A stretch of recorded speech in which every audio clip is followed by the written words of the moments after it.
Bonjour tout le monde, je suis ravie de vous retrouver dans cette nouvelle vidéo. Alors, je tiens mon micro parce que je ne peux pas l'attacher. Désolée. Aujourd'hui, on se retrouve pour une vidéo des 50 livres dans ma palle qui me donnent vraiment très envie. C'est parti sans plus attendre.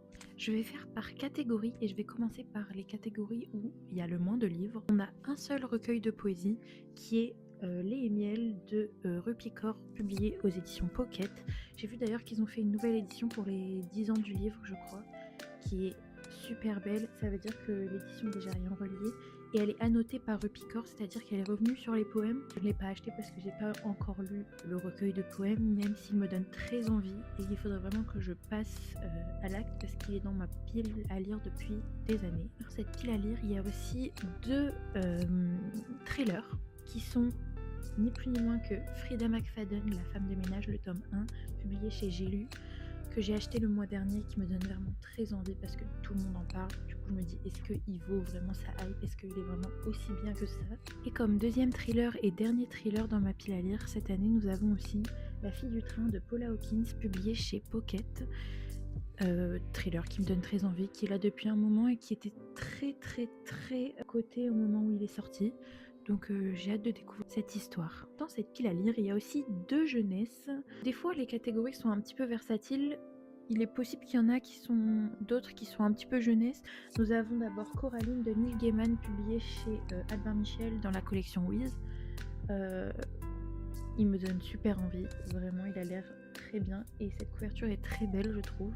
Et comme deuxième jeunesse dans cette pile à lire, nous avons Nevermore, le tome 1, donc Les défis de Morrigan Crow, par Jessica Towson, publié chez PKJ.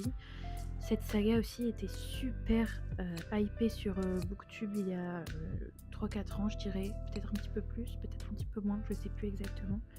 Mais le résumé m'a donné vraiment trop envie et j'aimerais vraiment la découvrir. La catégorie suivante est la catégorie des contemporains. Je suis désolée s'il y en a certains qui rentrent pas dans les contemporains.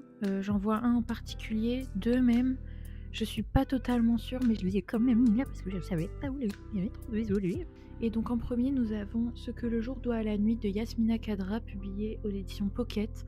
Celui-ci, je l'avais démarré genre en mars 2024, sauf que je ne l'avais pas continué et je ne vois que des bons avis. Faut vraiment que je le lise. Apparemment, il y a d'utilité un peu publique, donc let's go. Le deuxième contemporain, c'est Tu comprendras quand tu seras plus grande de Virginie Grimaldi aux éditions Le livre de poche, pardon. Celui-là, j'ai lu Il est grand temps de rallumer les étoiles et j'avais vraiment adoré de Virginie Grimaldi et j'en avais acheté un deuxième que je n'ai jamais lu. Il est temps qu'il sorte de ma palle parce que si je l'aime autant qu'il est grand temps de rallumer les étoiles, c'est que je devais le lire. Le troisième étant un bon pigeon de TikTok. Merci, je crois qu'elle s'appelle Ambre d'ailleurs, j'adore ses vidéos.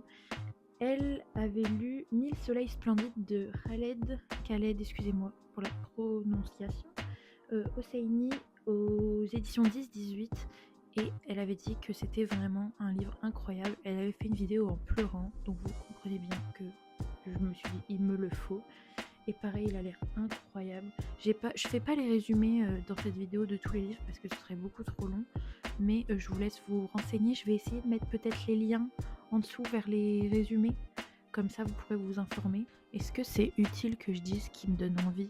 Parce que c'est ma palle des livres que j'ai le plus envie. Même ça, je suis pas sûre que c'était clair. Désolée. Bon, on continue. Nous avons Changé l'eau des fleurs de Valérie Perrin, publié chez Le Livre de Poche. Pareil, c'est d'après ce que j'ai pu comprendre, je vous fais pas le résumé, hein, mais c'est une dame qui explique, qui lave les tombes dans un cimetière et qui raconte la vie des gens qui sont décédés. Ça se voit que je vais kiffer, donc il faut que je le lise. Il y a bien pratiquement 700 pages, mais il ne me fait pas peur. Le suivant n'est autre que Charlotte de David Fuenquinos. Vous allez vous dire, c'est un peu le basique de David Fuenquinos, c'est celui que j'ai pas lu. J'en ai lu 3 de lui et j'ai beaucoup aimé. C'est pour ça que d'ailleurs celui-là, je sais pas si je devais le mettre vraiment dans contemporain parce que c'est l'histoire d'une femme pendant la Deuxième Guerre mondiale. Je vous dis peut-être des grosses bêtises, je suis désolée. Je mélange un peu tous les résumés dans ma tête tellement j'ai de livres à lire, donc n'hésitez pas à me corriger si je me trompe, mais en tout cas, il me donne très envie. Alors celui-là, pour le coup, il est revenu au goût du jour parce qu'une adaptation cinématographique est sortie. C'est Tout le bleu du ciel de Melissa d'Acosta, publié au livre de poche.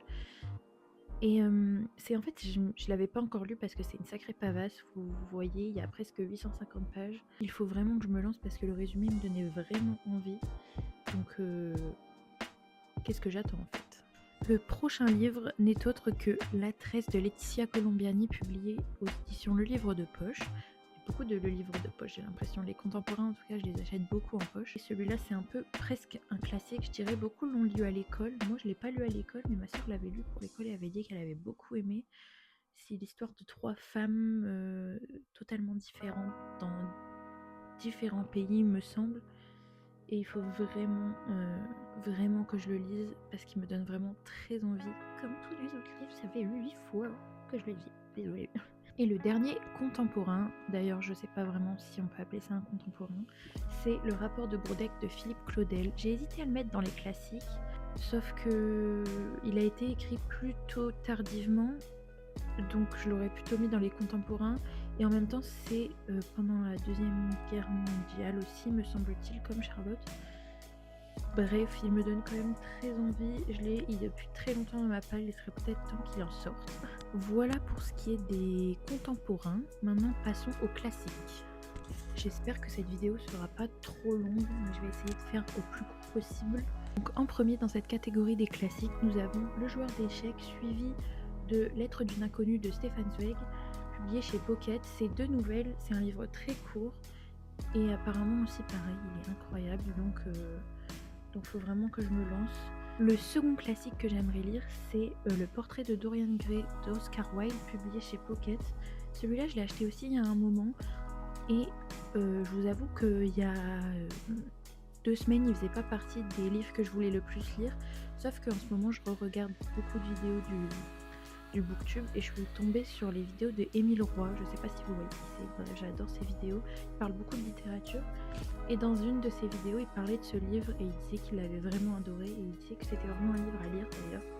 Donc, en élève bête et discipliné, je le mets dans la pile. Ensuite, nous avons un roman russe d'Emmanuel Carrère, publié aux éditions Folio. Celui-là, pour le coup, j'ai vu d'autres romans passer de ce monsieur et ils étaient tous très bien notés. Celui-là est une œuvre autobiographique si je me trompe pas. Et pareil, ce serait aussi un moyen de sortir un peu de ma zone de confort. Donc je sais pas pourquoi celui-là, je saurais pas vous dire, mais il me tente vraiment. Et les prochains, vous allez vous moquer de moi, mais il faut que je les lise. En premier, déjà, il y a Léo des Hurlevents d'Émilie Brontë. Ceux-ci, c'est les éditions RBA, les éditions des romans éternels. J'ai déjà commencé, j'étais arrivée genre à la moitié et j'ai jamais fini parce que je sais pas pourquoi je fais toujours ça, mais je commence et je finis jamais. Donc, il faut que je le finisse. C'est vraiment un livre à lire avant.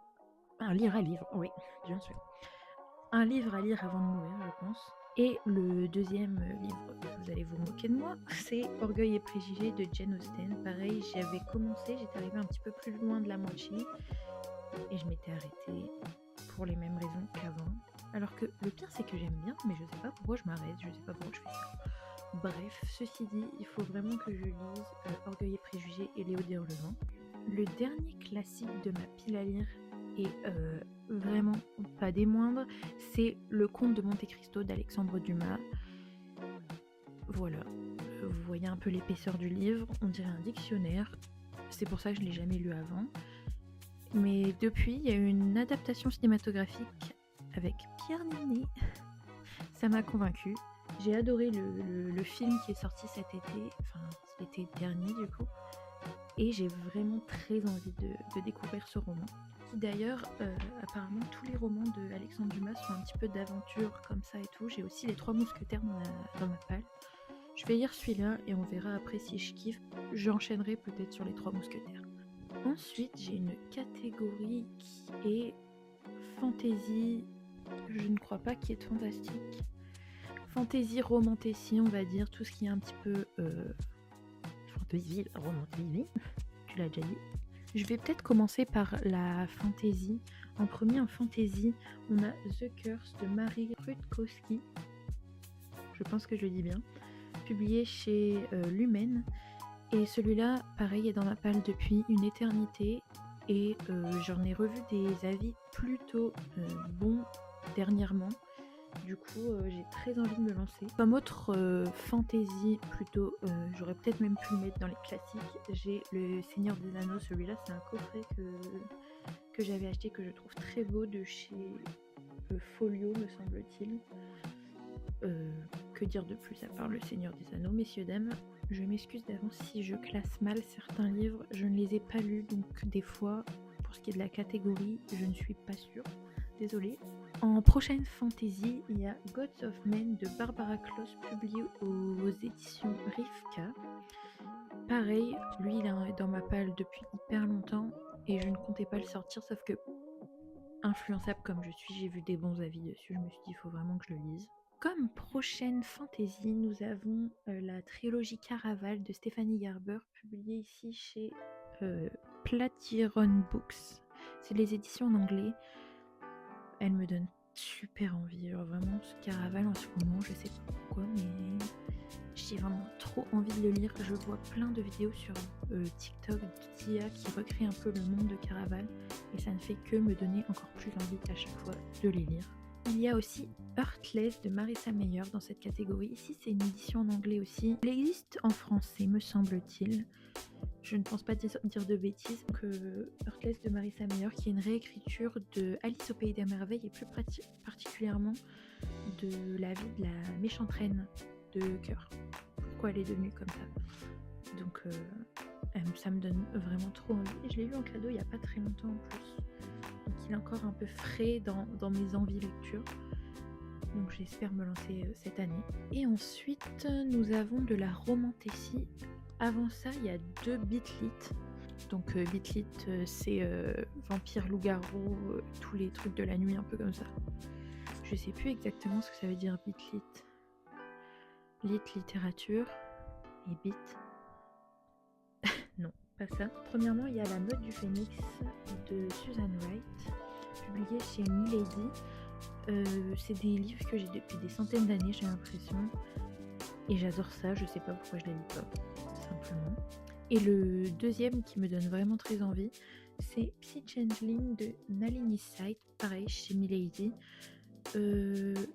Pourquoi je ne me lance pas ? Et en même temps, je comprends pourquoi je me lance pas quand je regarde le nombre de tomes qu'il y a.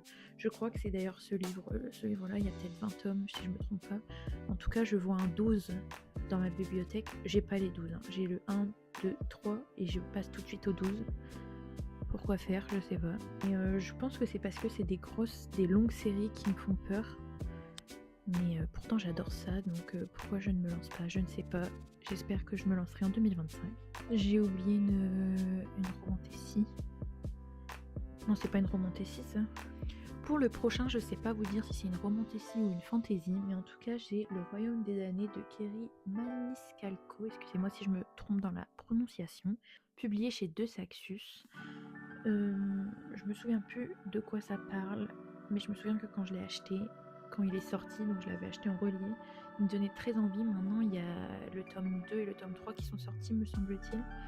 Donc pareil, j'aimerais bien me lancer. J'aimerais surtout bien finir ce que j'ai dans ma bibliothèque avant de racheter d'autres tomes. Donc par exemple, vous voyez, j'ai très envie d'acheter le tome 2 et le tome 3 en relié pour qu'ils aillent bien dans ma bibliothèque, mais si j'ai pas lu le 1, ça sert à rien. La prochaine romantécie est une suite de saga et c'est le tome 3 d'Akotar, donc Un palais de cendres et de ruines de Sarah J. Maas. J'ai lu le tome 1 que j'avais bof aimé, le tome 2 que j'avais trop aimé et j'avais pas continué simplement parce que j'aime bien faire des pauses dans mes sagas. Sauf que la pause va durer un an et demi. J'ai l'impression de faire de l'ASMR. C'est vraiment très stressant. Surtout que j'aime vraiment pas trop quand on me chuchote dans les oreilles. Comme autre romantécie, pour le coup je suis sûre que ce soit une romantécie celle-ci, nous avons Le Roi de la guerre et du sang de Scarlett Sinclair, publié chez Hugo Roman dans la collection Romantécie. Et je n'avais pas trop... Enfin j'avais aimé, mais vraiment sans gros plus, ADC Perséphone de la même autrice. Du coup... au début j'étais un peu réticente et en fait je sais pas, le livre est trop beau. Genre déjà la tranche est rose, le jaspage est rose. Et moi, c'est ma couleur préférée, il m'en faut pas plus. Je suis très material girl. Pour finir dans les romans Plessis, toujours pas des moindres. En fait, je sais pas pourquoi je finis par des, des grosses pavasses comme ça. J'ai très envie de lire cette année Force Wings et... Force Wings, oui, non, il n'y a pas de S. J'ai très envie de lire Force Wing et Iron Flame de Rebecca Yarros, publié pareil chez Hugo Roman dans la collection Roman Plessis. Parce que je suis une élève BT disciplinée et que je regarde beaucoup de vidéos et que tout le monde en parle et qu'apparemment c'est incroyable. Et moi j'ai envie de lire des livres incroyables. Simplement. Bon, puis d'ailleurs c'est horrible, j'avais pas vu qu'on voyait tous les livres sur le côté là, mais j'ai trop la flemme de les bouger, je suis désolée. Passons aux romances. On va commencer par mes romances en poche, celles que j'ai en poche. Premièrement, nous avons Twice in the Blue Moon de Christina Lauren, publié chez Hugo Roman dans la collection poche. J'ai pas d'explication. J'avais aimé l'Anti-Lune de Miel. Je veux continuer de découvrir Christina Lauren. Ensuite, Italian Mafia, donc le tome 2 de Russian Mafia de Emma Bardio, qui est publié aux éditions Ito. Celui-là, je l'ai déjà commencé, comme vous pouvez voir. Et je veux le finir, en fait. J'avais trop aimé le tome 1, je l'avais relu carrément. Et j'avais commencé celui-là. Sauf que je l'ai commencé à peu près en fin d'année de l'année dernière, peut-être vers novembre.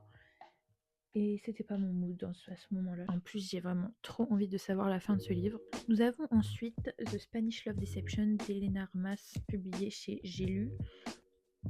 Pareil, je l'ai acheté le mois dernier parce que ce livre me donne envie depuis des années.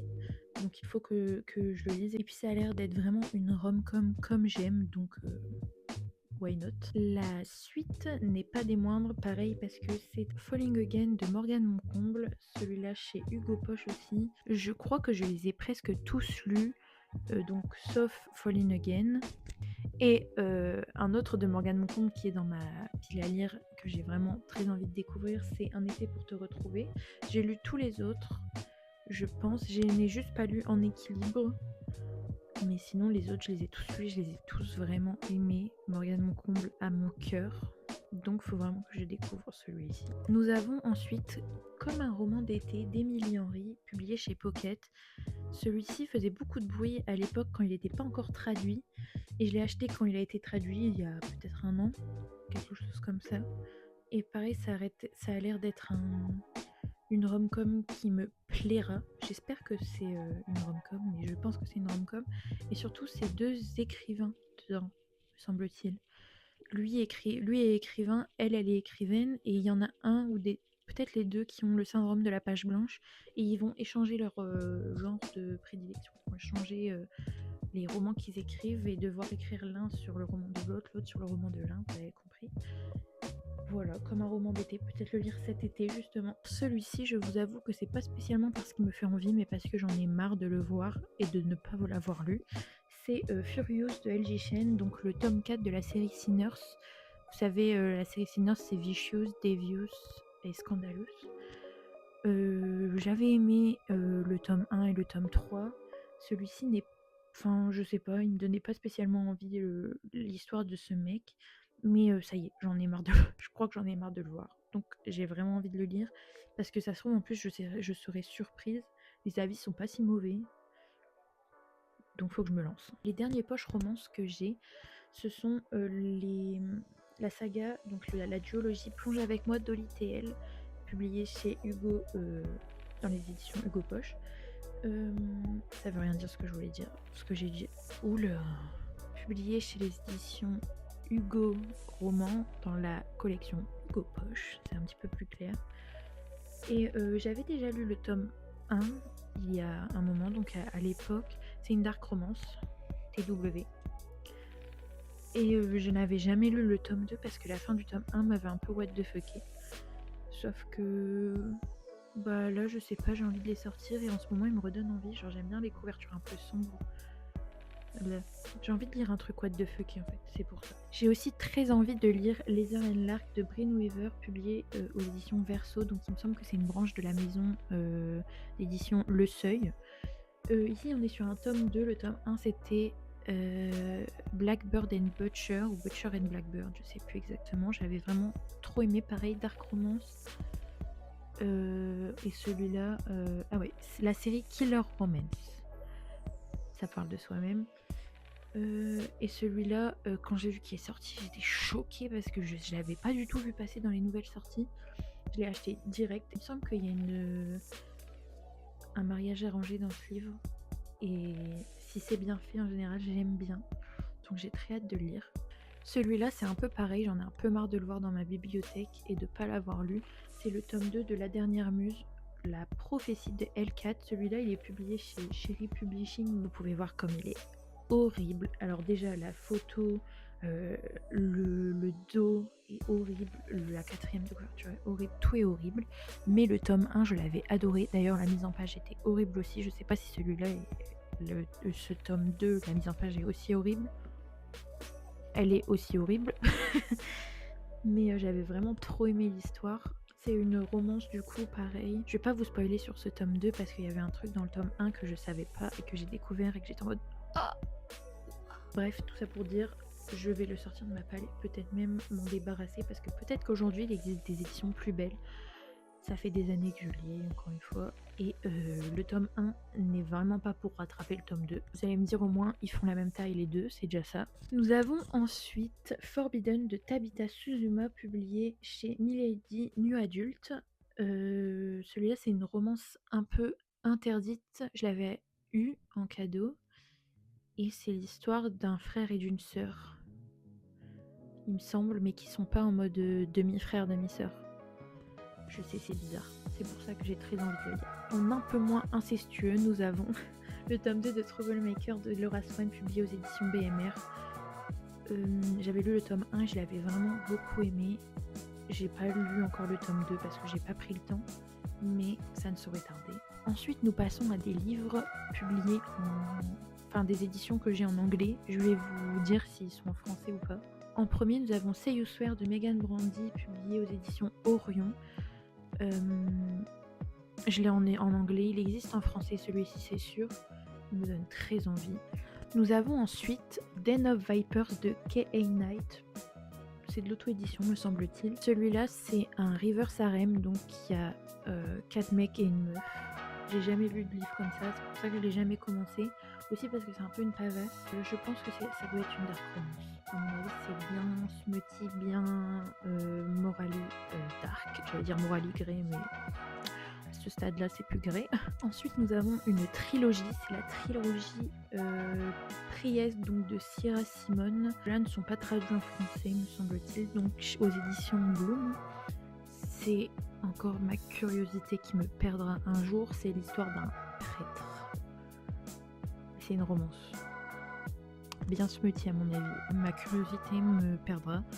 J'ai très envie de les lire. Pour ce qui est de la suite, j'ai la première trilogie de la saga Royal Elite de Rina Kent, donc Deviant King, Steel Princess et Twisted Kingdom, qui me donne très envie. J'avais déjà lu le tome 0 sur Levi et je sais plus comment elle s'appelle. Et Astrid, me semble-t-il. Et ce tome-là est sur Aiden et comment elle s'appelle elle, Elsa. Et sur Aiden et Elsa.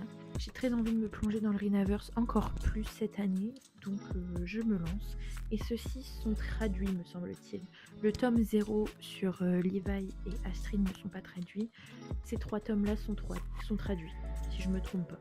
Nous arrivons enfin au dernier livre de cette sélection, purée. Oh, il est temps, c'est long. Le dernier livre, c'est un livre qui est vraiment, vraiment pas connu. J'aurais dû le mettre dans les romantici en plus, je le vois là, c'est marqué Fantasy Romance. Pardon. On a The Female de Invie Wright, qui est de l'auto-édition aussi. Invie Wright, je suis tombée sur elle sur internet et elle a expliqué son livre à son mari. Vous voyez la trend là, We Listen and We Don't Judge, elle a fait cette trend là avec son livre à son mari. Ah non, c'était pas cette trend là, c'était j'éduque mon mari à la vraie littérature, avec des guillemets genre. Bref, j'ai très envie de le lire. Il me semble qu'il y a des démons dedans. Je me demande si c'est pas aussi un reverse harem ou un white shoes. Genre, il y a 2 mecs dedans. Ou 4 mecs. Ouais. Oh, je suis désolée si je dis de la merde. pardon, Envy Wright. If you see this, I'm sorry. Et en plus, c'est un cadeau que j'ai eu à mon anniversaire l'année dernière. Et les cadeaux, c'est encore plus logique de les lire plus tôt. Ça veut rien dire, mais vous avez compris. Bref, voilà le dernier livre de ma sélection. Donc, comme vous le voyez, c'est une palle qui est très remplie. Pourtant, là, il n'y en a que 50. Que 50, vous avez compris. C'est les livres de ma palle qui me font le plus envie. Bien sûr, à la fin de l'année, il y en aura que je n'aurai pas lu. Et il y en aura que j'aurai peut-être DNF. Il y en a peut-être que j'aurais beaucoup aimé. En tout cas, il y en a plein d'autres dans ma palle. Et j'espère que je ne lirai pas que ceux-là, du coup. En fait, j'aime bien me laisser porter un peu au gré du vent, sachant aussi que j'ai un petit tirage au sort pour vider ma palle, surtout pour vider mes classiques. Il y a des classiques que j'aimerais beaucoup lire. En tout cas, portez-vous bien et à la prochaine. Bisous. Ah, regardez mes ongles aussi. J'ai été les faire tout à l'heure. J'ai mis un petit cœur pour la Saint-Valentin, mais en mode fuck l'amour. Fuck le love.